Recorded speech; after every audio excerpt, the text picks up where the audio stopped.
Тепачки, обиди за убиство, силувања, демнења, пријавите за семејно насилство го наполнија полицискиот билтен. Според податоците од МВР во последниве 2 недели на територијата на цела држава пријавени се 39 случаи и 63 поплаки од жртви на семејно насилство. Дополнително соопштуваат дека за истиот период во Скопје Министерството поднело 21 кривична пријава во врска со насилство во семејството, а изречени се 5 мерки притвор и 1 мерка за претпазливост. Во текот на последните 2 недели МВР поднесе 21 кривична пријава за сторено вкупно 25 кривични дела во врска со семејно насилство, од кои 6 кривични пријави се поднесени по брза постапка. Покрај ова, на подрачје на СВР Скопје поднесени се 5 кривични пријави за родово базирано насилство, од кои 3 се за загрозување на сигурноста и 2 кривични пријави за кривично дело демнење. Трагедијата во Скопски Карпош, која пред неколку дена ја потресе јавноста, ги охрабри жртвите почесто да ги пријавуваат насилниците.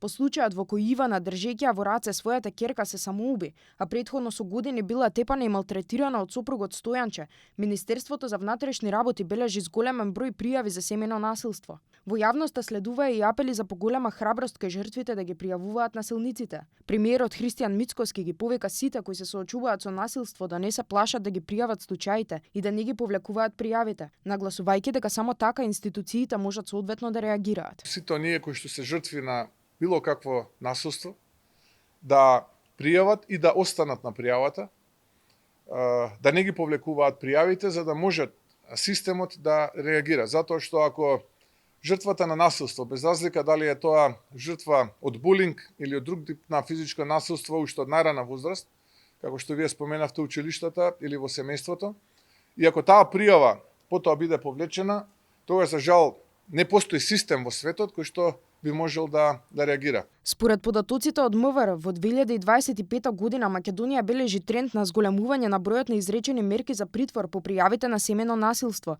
и уверуваат дека оваа практика ќе продолжи и оваа година. Од почетокот на 2024 година до денес во јавните обвинителства евидентирани се 1715 постапки за телесна повреда сторена при семејно насилство, при што 798 постапки биле запрени поради повлекување на предлогот за гонење од жртвата.